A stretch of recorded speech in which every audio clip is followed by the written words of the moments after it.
ซึ่งว่าในนี้มันก็จะแจ้งบอกมาว่า50 100 300 500 1,000แล้วก็2,000เนาะหรือเขาจะเติมน้อยกว่านั้นก็ได้แต่ว่าเขาต้องทักหาแอดมินเนาะว่า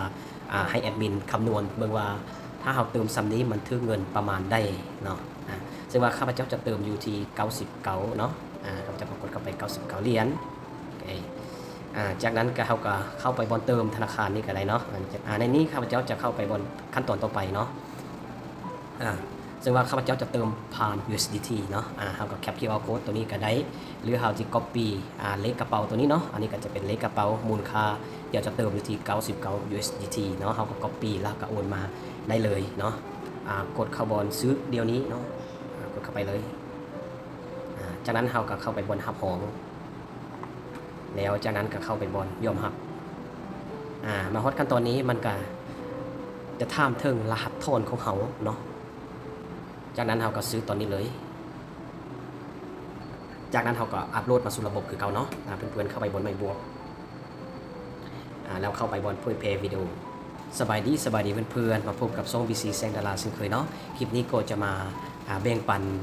แอปที่สร้างรายได้โดยเงินซุนคีฟเนาะซึ่งว่าเป็นแอป Editing Star หน้านี้ก็จะเป็นหน้าหลักของแพลตฟอร์มตัวนี้เนาะซึ่งว่าคลิปนี้จะมารีวิวขั้นตอนในการซื้อลิขสิทธิ์และกับขั้นตอนในการอัปโหลดคลิปวิดีโอลงเนาะเป็นอะไรเอาไปเบิ่งกันเลยผู้ใดที่ว่า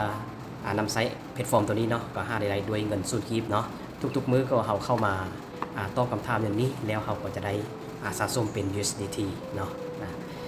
เพื่อนๆเข้าไปบนลิขสิทธิ์นี้เนาะตัวนี้ก็เวลาเขาสมัครเข้ามาใหม่เนาะแล้วเพื่อนก็จะให้เป็นลิขสิทธิ์ให้เขา1ลิขสิทธิ์เนาะซึ่งว่ามูลค่าของลิขสิทธิ์ตัวนี้เขาจะได้อยู่$9เนาะระบบนี้จะแบ่งใจายอยู่3มื้อเนาะ33กับ$9นั่นเองเนาะเขาจะได้ไปฟรีๆเลยขั้นตอนในการอัปโหลดก็ง่ายๆเนาะเพียงแต่ว่าเขานำใช้แอปตัดต่อตัวใดตัวหนึ่งก็ได้แล้วเขาเพิ่มเสียงเพลงโดยที่บ่มีเนื้อหาเนาะให้มันจบเพลงตัวนี้แล้วเขาก็จะมีรายได้นั่นเองเนาะเพื่อนๆจะสังเกตเห็นวิดีโอเนาะมันก็จะมีมูลค่าของมันเนาะ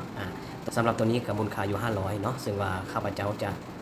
มาเลือกตัวนี้เนาะ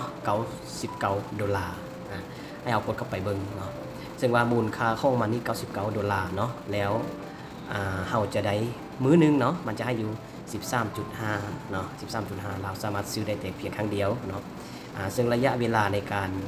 นำไซต์ตัวนี้ก็คือ8มื้อเนาะแต่ว่ามันมีช่วงโปรโมชั่นก็คือมันจะกลับคืนมาทางต้นทุนกับส่วนต่างจะกลับคืนมาอยู่ที่2มื้อนั่นเองอันนี้มันอิงตามระดับของเราเนาะก่อนเราจะไปซื้อเนาะเราก็ต้องมีเงินอยู่ในกระเป๋าเราก่อนเนาะให้เข้าไปบนของค่อยนี้ซึ่งว่าของผู้ใดที่ยังเป็นภาษาอังกฤษหรือว่าเป็นภาษาไทยเนาะถ้าอยากไปเปลี่ยนเป็นภาษาลาวเขาก็เข้าไปบนโปรไฟล์ของตัวเองนี้เนาะเพื่อนๆจะสังเกตเห็นอยู่ในซองนี้เนาะตัวทำอิฐนี้ก็จะเป็นซองที่เราสามารถถอนเงินได้เนาะซองนี้ก็จะเป็นซองที่เวลาเราอัปโหลดคลิปไปแล้วเนาะแล้วมันก็จะมาอยู่ในซองนี้เนาะเพื่อกะเกียมที่จะลงมาอยู่ซองนี้ซึ่งว่าตัวนี้นี่แมนข้าพเจ้าเฮ็ดฟรีเนาะกับปัจจุบันนี้ก็คือ 28.69 เนาะซึ่งว่าถอนไปเป็นทีร้อยแล้วเนาะมูลค่าที่ข้าพเจ้าได้มาสำนี้แล้วก็สะสมมาก็จะได้อยู่ 1.05 เนาะซึ่งว่าถอนขั้นต่ำนี้15 USDT เนาะบ่ว่าจะถอนกีบหรือว่าถอนเป็นดอลลาร์ก็ได้เช่นกันเนาะสะดวกสบายวันนี้เราจะไปเติมเนาะเพื่อเอาเหรียญมาเข้าแล้วก็ไปซื้อลิขสิทธิ์เนาะเพื่อนๆเข้าไปบนเติมเงินเนาะซึ่งว่าในนี้มันก็จะแจ้งบอกมาว่า50 100 300 500 1,000แล้วก็2,000เนาะหรือเราจะเติมน้อยกว่านั้นก็ได้แต่ว่าเราต้องทักหาแอดมินเนาะว่าให้แอดมินคำนวณเบิ่งว่าถ้าเราเติมซ้ำนี้มันถึงเงินประมาณได้เนาะซึ่งว่าข้าพเจ้าจะเติมอยู่ที่99เนาะข้าพเจ้าก็กดเข้าไป99เหรียญจากนั้นก็เขาก็เข้าไปบนเติมธนาคารนี่ก็ได้เนาะอันนี้จะเป็นบนเติมธนาคารเข้าไปแล้วก็ทักหาแอดมินโดยตรงได้เลยเนาะในนี้ข้าพเจ้าจะเข้าไปบนขั้นตอนต่อไปเนาะซึ่งว่าข้าพเจ้าจะเติมผ่าน USDT เนาะเขาก็แคป QR code ตัวนี้ก็ได้หรือเขาจะ copy เลขกระเป๋าตัวนี้เนาะอันนี้ก็จะเป็นเลขกระเป๋ามูลค่าเดี๋ยวจะเติมอยู่ที่99 USDT เนาะเขาก็ copy แล้วก็โอนมาได้เลยเนาะในการโอนเข้ามานี้เราก็สามารถใช้กระเป๋าเก็บเหรียญทั่วไปเนาะแต่เราจะเลือกเครือข่ายUSDT ของ Tron หรือว่า TR40 นั่นเองเราก็สามารถเติมผ่าน Binance หรือว่าMetaMask หรือว่า Trust Wallet หรือว่ากระเป๋าเก็บเหรียญตัวอื่นได้เลยเนาะสะดวกสบายเนาะวันนี้ข้าพเจ้าจะเอาโทรศัพท์อีกหน่วยที่มาสแกนผ่านตัวนี้เลยใครเทียสีเซานี้มันจะมีค่าธรรมเนียมอยู่ที่1เหรียญเนาะดังนั้นเราเติมมา99 USDT ครับก็ต้องไปใส่เป็นร้อยแล้วมันจะเข้ามาอยู่ปลายทางนี้ที่$99เนาะถ้าว่าผู้ใดบ่มีเหรียญเนาะก็สามารถให้คนอื่นเติมเข้ามาได้เลยเนาะตัวนี้ก็สะดวกสบายอยู่เนาะเราเพียงแต่ว่าโอนเงินกีบให้เขาเจ้าแล้วก็เจ้าก็เติมให้เราได้เลยหรือว่าเราทักหาแอดมินเนาะในการที่ว่าทักหาแอดมินเราก็เข้าไปบน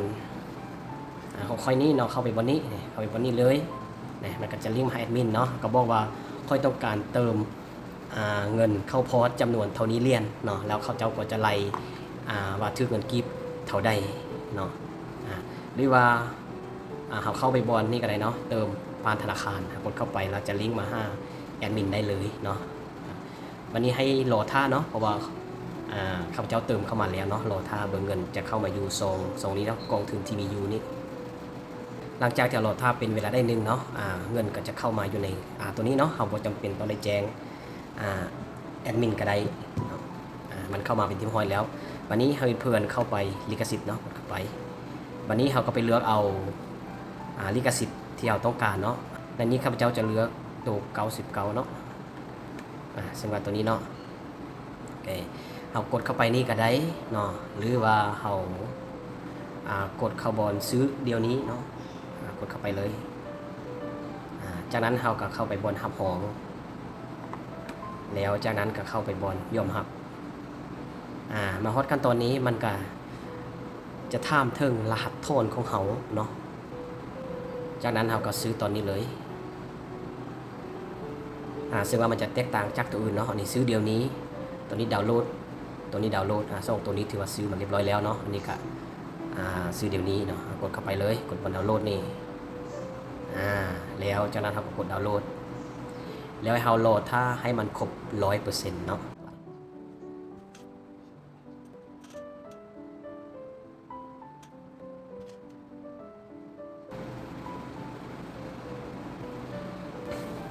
มาขั้นตอนนี้แสดงว่าเราดาวน์โหลดมาเป็นที่ห้อยเนาะวันนี้เรากลับขึ้นไปเบิ่งเงินของเราเพื่อนๆจะสังเกตเห็นเนาะเงินของเรามัน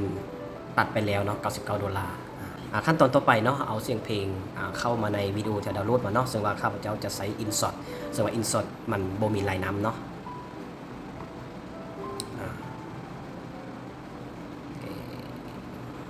ก็เพิ่มเป็นตัวใหม่เลย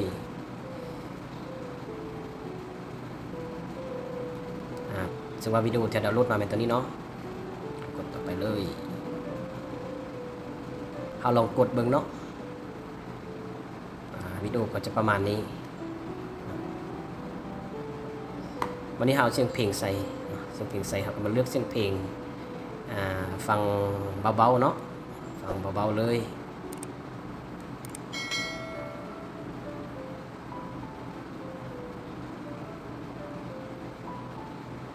ผู้ใดที่ว่าบ่มีแอปตัดต่อเนาะก็สามารถใส่ Insert ได้เลยเด้อ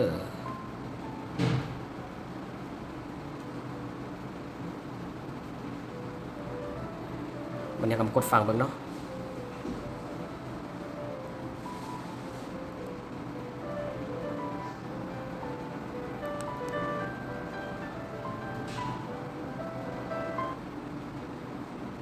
ก็เลื่อนไปเรื่อยๆเลยเนาะ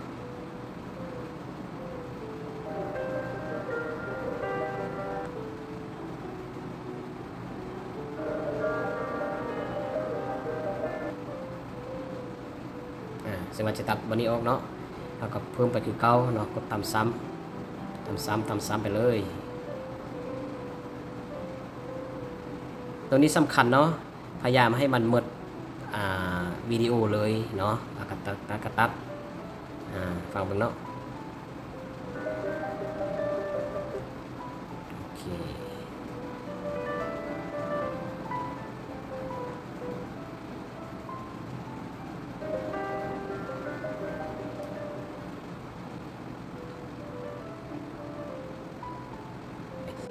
หลังจากที่สำเร็จแล้วเราก็กดติ๊กเลย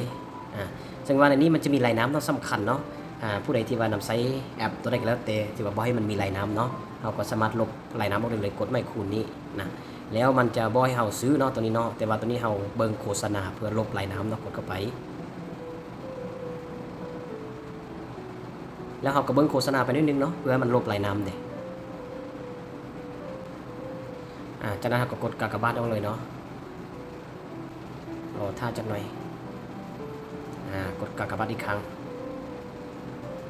รอท่าจักหน่อยเนาะกดอีกครั้งโอเคเพื่อนๆจะสังเกตเห็นเนาะลายน้ำที่ว่าลบออกไปเรียบร้อยวันนี้เราก็ส่งออกได้เลยก็คือบันทึกวิดีโอนี้ได้เลยก็กดส่งออก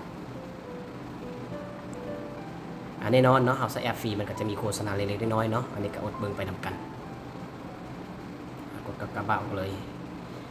ให้เรารอท่าจนกว่ามันครบ 100% เนาะแล้วเราจึงจะได้วิดีโอที่เราตัดต่อมานี่เนาะเรารอท่าจักหน่อย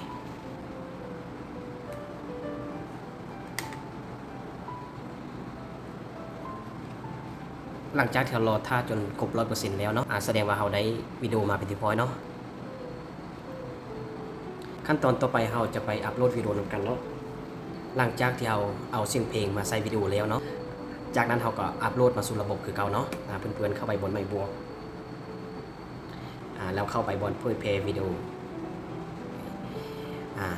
จากนั้นให้เพื่อนๆเข้าไปเอาวิดีโอเข้ามาเนาะกดเข้าไปเลย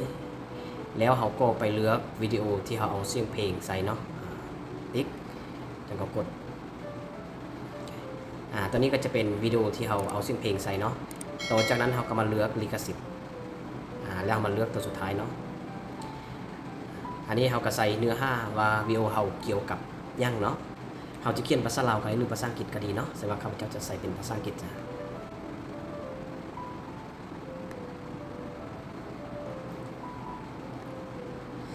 หลังจากนั้นเราก็กดโพสต์ได้เลยเนาะแล้วเพื่อนๆจะสังเกตเห็นตัวเปอร์เซ็นต์ที่มันแลนเนาะให้เรารอท่าจนกว่ามันครบ 100%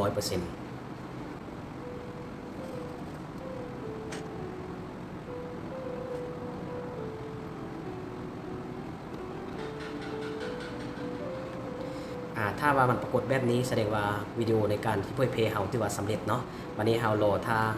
เงินจะเข้ามาสู่ในซองนี้นี่เนาะเข้ามาสู่ในซองรายรับ